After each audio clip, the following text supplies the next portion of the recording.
সুপ্রভাত বন্ধুরা, আজকের গুরুত্বপূর্ণ সংবাদে সবাইকে জানাই স্বাগতম।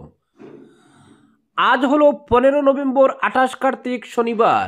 আজকের সকালের বরাক উপত্যকা, আসাম তথা দেশের গুরুত্বপূর্ণ বিশেষ বিশেষ খবরগুলি হলো: বিহারে এনডিএ জড়, উড়ে গেল মহাগঠবন্ধন। 202 আসন নিয়ে চমকপ্রদ প্রত্যাবর্তন মোদি নীতিশ জুটির। বিস্ময়কর ফলাফল, নির্বাচন শুরু থেকেই নিরপেক্ষ ছিল না, প্রতিক্রিয়া ব্যক্ত করলেন রাহুল গান্ধী। সীমান্তের 5 আসনে জয়ী আসাদুদ্দিনের এআইএমআইএম। আসামের প্রকল্পে বিহারে বাজিমাত, 26-এ অভাবনীয় ফলের আশা মুখ্যমন্ত্রী হিমন্তের। রাহুল বিজেপির স্টার ক্যাম্পেইনার, যেখানে যান জয়ী হয় বিজেপি। গায়িকা থেকে রাজনীতিক, 25 বছরের মৈথিলি হচ্ছেন বিহারের কনিষ্ঠতম বিধায়ক। বরাক থেকে যুবতীর পচাগোলা লাশ উদ্ধার। বিহার জয়, শিলচরে বিজেপির উল্লাস। এবং সর্বশেষ খবরটি হল, পাথারকান্দিতে দলবল নিয়ে বিজয় উৎসব মন্ত্রী কৃষ্ণেন্দুর। এবারে শুনুন বিস্তারিত খবর। বিভিন্ন সংস্থার বুথ ফেরত সমীক্ষাকে রীতিমতো হার মানিয়ে বিহারে চমকপ্রদভাবে প্রত্যাবর্তন হয়েছে এনডিএর। ভোটের ফলাফলে এনডিএর ঝড়ে যেন উড়ে গেল মহাগঠবন্ধন। তেজস্বী যাদব ও রাহুল গান্ধী সরকার গঠন করবেন বলে বৃহস্পতিবার পর্যন্ত বারে বারে দাবি করে থাকলেও শুক্রবার ফলাফলে 34টি আসনে আটকা পড়ে যায় মহাগঠবন্ধনের সরকার গঠনের স্বপ্ন। বিপরীতে 202টি আসন লাভ করতে সক্ষম হয় মোদি নীতিশ জুটি। শেষ পাওয়া খবর অনুযায়ী এনডিএ জিতেছে 202 আসনে, সেখানে বিজেপি জিতেছে 89 আসনে।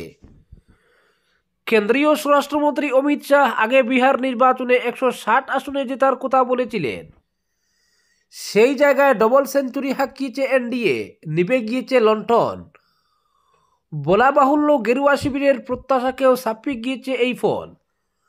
বিজেপির পাশাপাশি অসাধারণ ফল করেছে নীতিশ কুমারের জেডিইউ ও চিরাগ পাসওয়ানের দল এলজেপি। গেরুয়া শিবিরের এই ল্যান্ডস্লাইড জয়ে উচ্ছ্বসিত দলের সর্বস্তরের নেতা কর্মীরা। গেরুয়া জোড়ে খড়কুটোর মতো উড়ে গিয়েছে রাহুল গান্ধী তেজস্বী যাদবের মহাগঠবন্ধন। আর এই সুপার বিক্রিতে সবচেয়ে বড় ভূমিকা নিয়েছে মহিলাদের ভোট। বলা ভালো, মহিলা ভোট অঙ্কেই ছিন্নভিন্ন হয়ে গিয়েছে বিরোধী জোট মহাগঠবন্ধন। ঘটনা হলো, গতবারের চেয়ে বিহারে প্রায় 10% বেশি ভোট পড়ায় অনেকেই পরিবর্তনের ন্যারেটিভ সামনে আনতে শুরু করেছিলেন, কিন্তু পাটনায় হলো না পালাবদল। প্রধানমন্ত্রী নরেন্দ্র মোদীর নেতৃত্বে বিজেপি তথা এনডিএর প্রত্যাবর্তন হলো পাটলিপুত্রে। সূত্রের খবর, এই বিশাল জয়ের পর ফের মুখ্যমন্ত্রী হিসেবে নীতিশ কুমারকেই বেছে নেবেন নরেন্দ্র মোদী অমিত শাহ জুটি। নির্বাচনী প্রচারে প্রধানমন্ত্রী মোদী ও কেন্দ্রীয় স্বরাষ্ট্রমন্ত্রী অমিত শাহ বারবার লালু জমানার জঙ্গলরাজের কথা তুলে ধরেছেন। সে সময় কি নিদারুণ কষ্টে ছিলেন বিহারের মানুষ, তা বারবার বলতে শোনা গিয়েছে মোদীকে। সেই সঙ্গে নীতিশ কুমারের আমলে বদলে যাওয়া বিহারে আইন শৃঙ্খলা পরিস্থিতির অভূতপূর্ব উন্নতির পাশাপাশি সার্বিক উন্নয়নের কথা বারবার শোনা গিয়েছিল প্রধানমন্ত্রীর মুখে। পাল্টা বিরোধী জোটের মুখ্যমন্ত্রী পদপ্রার্থী তেজস্বী যাদব ক্ষমতায় এলে প্রত্যেক পরিবারের একজনকে সরকারি চাকরি দেওয়ার প্রতিশ্রুতি দিয়েছিলেন, কিন্তু সেই প্রচার তার বিপক্ষে গিয়েছে। বিজেপি পাল্টা বলতে থাকে, তেজস্বীর মিথ্যা প্রতিশ্রুতিতে ভরসা রাখবেন না। সেই সূত্রে বিহারের জন্য নীতিশ সরকারের পাশাপাশি কেন্দ্রীয় সরকার যে হাজার হাজার কোটি টাকা বরাদ্দ করেছে তা সুকৌশলে প্রচারে তুলে ধরেন গেরুয়া নেতৃত্ব। তবে ভোটের আগে 1 কোটির বেশি মহিলার অ্যাকাউন্টে সোজা 10,000 টাকা পাঠানোর যে সিদ্ধান্ত নিয়েছিলেন নীতিশ কুমার, তা মাস্টার স্ট্রোক হিসেবে চিহ্নিত হয়েছে। ধর্ম, জাত, সামাজিক সমীকরণ সবকিছুর ঊর্ধ্বে উঠে নীতিশকে ব্যাপক সমর্থন করেছেন মহিলারা। এছাড়া সর্বস্তরের জন্য বিভিন্ন ভাতা ও উন্নয়ন প্রকল্পের ঘোষণা করেন নীতিশ, যার মোকাবিলা করতে পারেনি বিরোধীরা। পরবর্তী খবর, বিহার নির্বাচনে মহাজোটের ভরাডুবির পর প্রথম প্রতিক্রিয়ায় কংগ্রেস সাংসদ ও লোকসভার বিরোধী নেতা রাহুল গান্ধী বলেছেন, এই নির্বাচন শুরু থেকেই ন্যায়সঙ্গত ছিল না। শুক্রবার ভোটের চূড়ান্ত ফল প্রকাশ পেতে শুরু করলে তিনি এক্সে লিখেন, মহাজোট 40 আসন ছুঁতেও পারেনি, বিপরীতে এনডিএ সহজেই 200-র বেশি আসন পেয়েছে। রাহুল গান্ধী বলেন, বিহারের কোটি কোটি মানুষ মহাজোটের উপর ভরসা রেখেছেন, তাদের প্রতি তিনি কৃতজ্ঞ। তার কথা, এই ফলাফল সত্যি বিস্ময়কর। শুরু থেকেই নির্বাচন সুষ্ঠু ছিল না, তাই আমরা জিততে পারিনি। সংবিধান ও গণতন্ত্র রক্ষার লড়াই আরও কঠিন হবে। তিনি আরও জানান, কংগ্রেস ও ইন্ডিয়া জোট ফলাফল গভীরভাবে বিশ্লেষণ করবে এবং গণতন্ত্র রক্ষার প্রচেষ্টা আরও শক্তিশালী করবে। কংগ্রেস এবার 61 আসনে লড়ে মাত্র 6টি জিতেছে। 2020 সালে 70 লড়ে 19টি জিতেছিল। আরজেডির ফল আরও খারাপ, 143 আসনে লড়ে তারা মাত্র 25টি পেয়েছে, যেখানে গতবার ছিল 144-এ 75টি। একই সময়ে কংগ্রেস সভাপতি মল্লিকার্জুন খাড়গেও অভিযোগ তুলেন যে সাংবিধানিক প্রতিষ্ঠানগুলিকে অপব্যবহার করা হয়েছে। তিনি লিখেছেন, বিহারের রায়কে সম্মান জানিয়ে দল পরিস্থিতি বিশ্লেষণ করবে এবং কোন কারণে ফল এমন হলো তা বুঝে বিস্তারিত জানাবে। মল্লিকার্জুন খাড়গে কর্মীদের হতাশ না হওয়ার বার্তা দিয়ে বলেন, কংগ্রেসের শক্তি তাদের শ্রম ও নিষ্ঠা। সংবিধান ও গণতন্ত্র রক্ষার লড়াই দীর্ঘ পথের, আর দল সেই লড়াই মানুষের পাশে দাঁড়িয়ে চালিয়ে যাবে।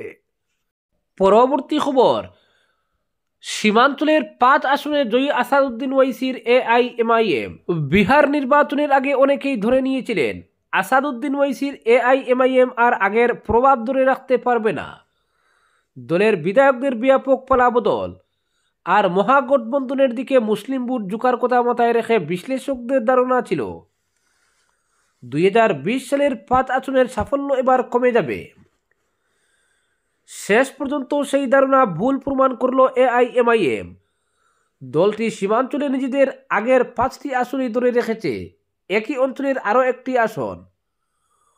বলরামপুরে এআইএমআইএম ও এলজেপির মধ্যে লড়াই এতটাই হাড্ডাহাড্ডি হয়েছে যে গণনা থামিয়ে পুনর্গণনার দাবি উঠেছে। এবারও 5 আসন নিয়ে বিহারের অন্যান্য দলের তুলনায় বেশি সংখ্যক মুসলিম বিধায়ক পাঠাতে চলেছে এআইএমআইএম। দলের রাজ্যব্যাপী ভোট শেয়ারও বেড়ে হয়েছে প্রায় 2%, যেখানে 2020 সালে তা ছিল 1.3%। সীমাঞ্চলের জকিহাট আসনে এআইএমআইএম এর মোহাম্মদ মুর্শিদ আলম প্রায় 29,000 ভোটে হারিয়েছেন জেডিইউ মানজার আলমকে। দলের প্রাক্তন বিধায়ক শাহনওয়াজ আলম, যিনি আরজেডিতে যোগ দিয়েছিলেন, 4র্থ স্থানে থেমে গেছেন। আমৌর আসনে এআইএমআইএম রাজ্য সভাপতি আখতারুল ইমান সামান্য কম 39,000 ভোটে জয় পান। কংগ্রেস নেতা আব্দুল জলিল মোস্তান তৃতীয় হন। কুচাদামন আসনে মোহাম্মদ সর্দার আলম 23,000 ভোটে জেতেন জেডিইউর মুজাহিদ আলমকে হারিয়ে। মহাগঠবন্ধনের আশা থাকা সত্ত্বেও আসনটি এআইএমআইএম ধরে রাখে। বাহাদুরগঞ্জ আসনে এআইএমআইএম এর মোহাম্মদ তৌসিফ আলম 28,000 ভোটে এগিয়ে ছিলেন কংগ্রেস ও এলজেপির প্রার্থীদের দিকে। 22 আসনে এআইএমআইএম এর গুলাম সরোয়ার 18,000-এর বেশি ভোটে এগিয়ে ছিলেন বিজেপি প্রার্থী বিনোদ কুমারের বিরুদ্ধে। আরজেডির আব্দুল সুবহানের ভোট ভাগাভাগি করা এই আসন বিজেপিকে প্রতিযোগিতায় তুলেছিল। পরবর্তী খবর, আসামের প্রকল্পে বিহারে বাজিমাত, 26-এ অভাবনীয় ফলের আশা মুখ্যমন্ত্রী হিমন্তের। বিহারে বিধানসভা ভোটে এনডিএর অভূতপূর্ব জয়ের পর সবচেয়ে বেশি চর্চা হচ্ছে মহিলা সবলীকরণ প্রকল্প। মুখ্যমন্ত্রীর মহিলা রোজগার যোজনা নিয়ে বিহারের মহিলাদের কর্মসংস্থানের জন্য 10,000 টাকা করে দিয়েছে নীতিশের সরকার। তাই মহিলারাও জুলি উজাড় করে ভোট দিয়েছেন বিজেপি জোটকে। কিন্তু মুখ্যমন্ত্রী হিমন্ত বিশ্ব শর্মার দাবি, মহিলা সবলীকরণের সেই প্রকল্পের জননী হচ্ছে আসাম। এখান থেকেই সেই প্রকল্পের ধারণা নেওয়া হয়েছে বিহারে।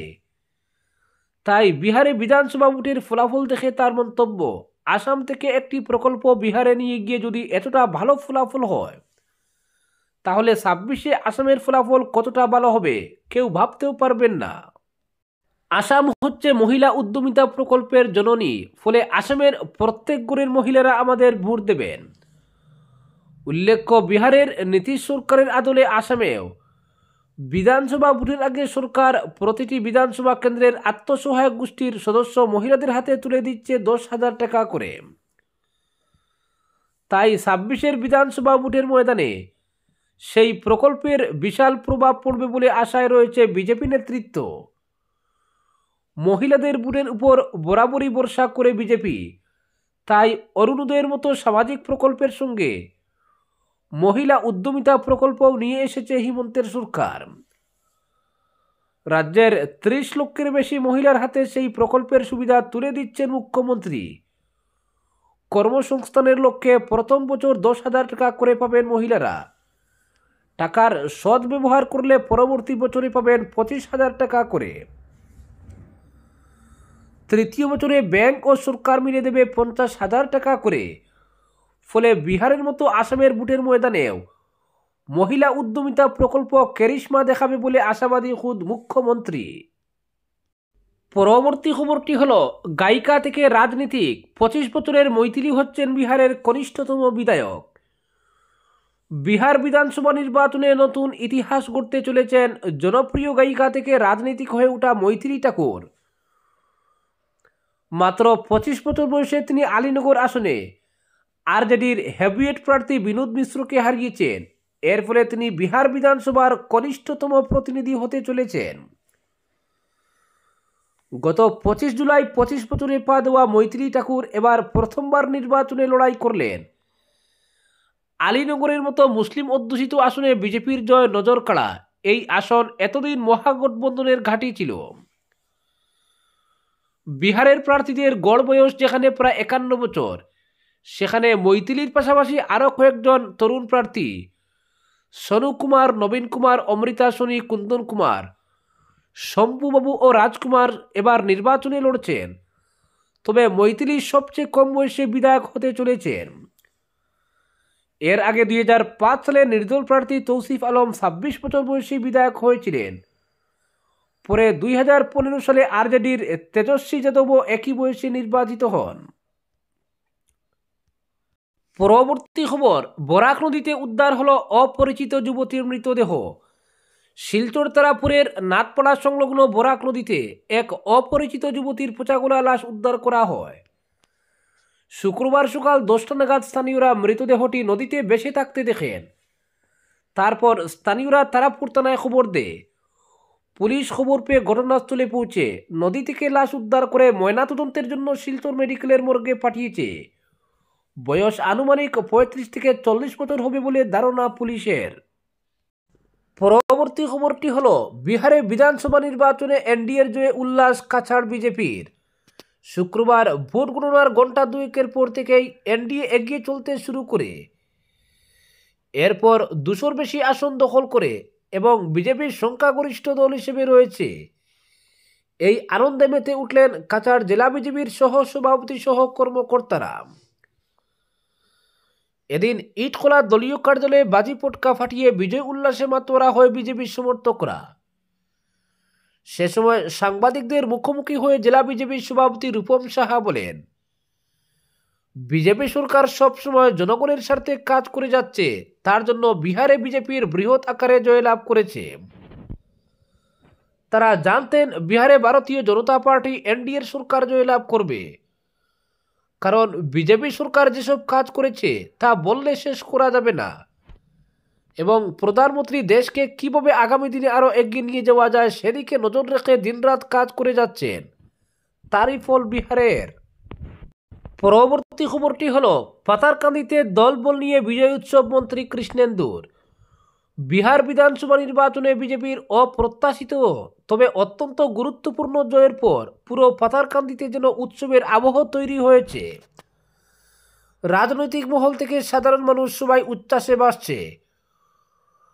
শুক্রবার সন্ধ্যা এই আনন্দকে কেন্দ্র করে পাতারকান্দি মণ্ডল বিজেপির পক্ষ থেকে শ্রীপুরে দলীয় কার্যালয়ের সামনে আয়োজিত হয় বড়সড় বিজয় উৎসব। দলীয় কর্মীরা পতাকা পোস্টার নিয়ে রাস্তায় নামেন এবং চারদিকে সৃষ্টি হয় ডাকডুল, বাজি পটকা আর কণ্ঠ ফাটানো জয়ধ্বনির সমাহার। জনতার উচ্ছ্বাসে মুহূর্তেই জমে উঠে কার্যালয়ের সামনের এলাকা। ছোট বড় মিলিয়ে শতাধিক কর্মী ও সমর্থকের উপস্থিতিতে পুরো অনুষ্ঠান রূপ নেয় আনন্দ মেলায়। এতে দ্বিগুণ হল মন্ত্রী কৃষ্ণেন্দু পালের পাতারকান্দিতে উপস্থিতিতে উৎসবের আনন্দ। বিজয়ের এই উৎসবে উপস্থিত ছিলেন পাতারকান্দির বিধায়ক এবং রাজ্যের মীন পশুপালন, ভেটেনারি ও পূর্ত দফতরের মন্ত্রী কৃষ্ণেন্দু পাল। দলীয় নেতাকর্মীদের সঙ্গে দাঁড়িয়ে তিনি হাতে গেরুয়া পতাকা নিয়ে বিজয়ের আনন্দ ভাগ করে নেন। তার উপস্থিতিতেই কর্মীদের মধ্যে নতুন উদ্দীপনা লক্ষ্য করা যায়। ফলে জনপ্রিয় তিন মন্ত্রীকে ঘিরে দলীয় কর্মীরা নরেন্দ্র মোদী, হিমন্ত বিশ্ব শর্মা ও কৃষ্ণেন্দু পালের নামে জয়ধ্বনি দিতে থাকেন। মুহূর্তের মধ্যে কার্যালয়ের সামনের পরিবেশ আরও উত্তপ্ত হয়ে ওঠে রাজনৈতিক আবেগ, উচ্ছ্বাস আর কেন্দ্রের সম্মেলন। আজকের বিশেষ সংবাদ এখানেই সমাপ্ত।